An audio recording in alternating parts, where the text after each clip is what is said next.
जो मैं नहीं कर सकता वो मेरे घर का चूहा कर लेता है।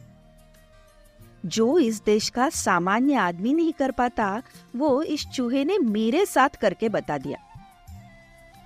इस घर में एक मोटा सा चूहा है। जब छोटे भाई की पत्नी थी तब घर में खाना बनता था। इस बीच पारिवारिक दुर्घटनाओं के कारण हम लोग बाहर रहे।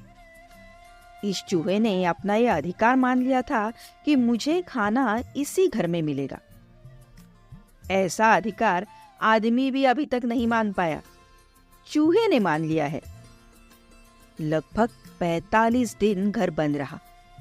मैं जब अकेला लौटा, घर खोला तो देखा कि चूहे ने काफी क्रॉकरी फर्श पर गिराकर फोड़ डाली है। वो खाने की तलाश में भड़बड़ाता होगा। क्रॉकरी और डिब्बों में खाना तलाशता होगा। उसे खाना नहीं मिलता होगा तो वो पड़ोस में कहीं कुछ खा लेता होगा और जीवित रहता होगा। पर घर उसने नहीं छोड़ा।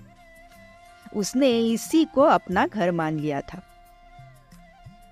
जब मैं घर में घुसा, बिजली जलाई तो मैंने देखा कि वो खुशी से चहकता हुआ यहाँ से वहां दौड़ रहा है।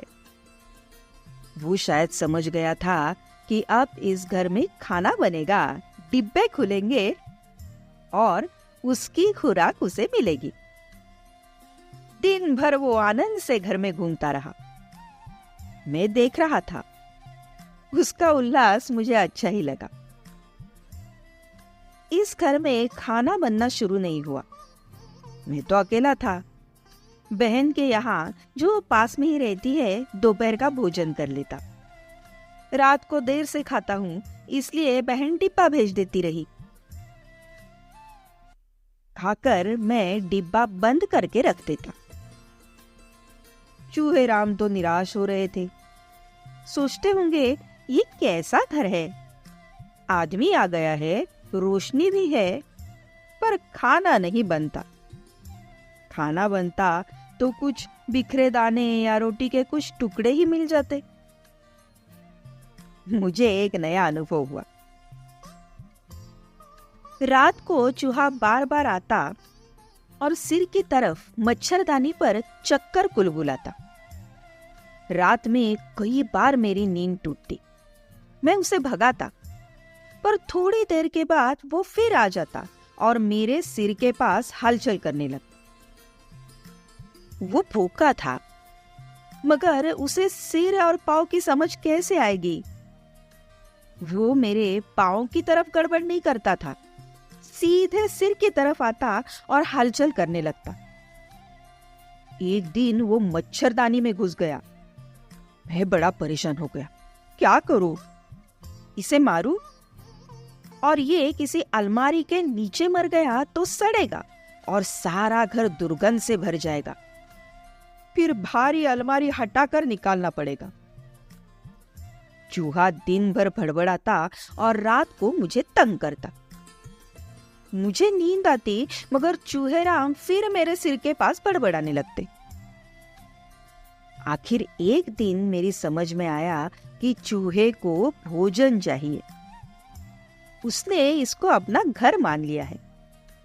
वो अपने अधिकारों के प्रति सचेत है। वो रात मेरे सिरहाने आकर शायद ये कहता है, क्यों रे, तू आ गया है, भरपेट खा आया है, मगर मैं भूखा मर रहा हूं। मैं भी इस घर का सदस्य हूं, मेरा भी हक है। मैं तेरी नींद हराम कर दूंगा। तब मैंने उसकी मांग पूरी करने की तरकीब निकाली। रात को मैंने भोजन का डिब्बा खोला तो पापड़ के कुछ टुकड़े यहाँ वहां डाल दिए।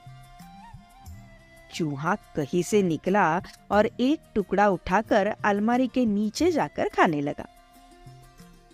भोजन पूरा करने के बाद मैंने रोटी के कुछ टुकड़े फर्श पर बिखरा दिए। मैंने सुबह देखा कि वो सब खा गया है। एक दिन बहन ने चावल के पापड़ भेजे। मैंने 3-4 टुकड़े फर्श पर डाल दिए। चूहा आया, उसने सूंघा और वो लौट गया। शायद उसे चावल के पापड़ पसंद नहीं आए। मैं चूहे की पसंद से चमत्कृत रह गया। मैंने रोटी के कुछ कुछ टुकड़े डाल दिए। वो एक के बाद एक टुकड़ा लेकर जाने लगा। अब तो वो रोजमर्रा का काम हो गया। जब मैं डिब्बा खोलता तब चूहा निकलकर देखने लगता। मैं एक दो टुकड़े डाल देता, वो उठाकर ले जाता। पर इतने से उसकी भूख शांत नहीं होती थी। मैं भोजन करके रोटी के टुकड़े फर्श पर डाल देता। वो रात को उन्हें खा लेता और सो जाता। इधर मैं भी चैन की नींद सो जाता। चूहा अब मेरे सिर के पास गड़बड़ नहीं करता था। फिर वो कहीं से अपने एक भाई को ले आया। कहा होगा, चल रे मेरे साथ मेरे घर। मैंने उस रोटी वाले को तंग करके खाना निकलवा लिया है। चल, अब दोनों मिलके खाएंगे। उसका बाप हमें खाने को दे, वरना हम उसकी नींद हराम कर देंगे। हमारा हक है। अब दोनों चूहेराम मजे से खा रहे हैं। अगर आपको हमारा चैनल अच्छा लगता है तो प्लीज लाइक कीजिए, शेयर कीजिए और सब्सक्राइब कीजिए।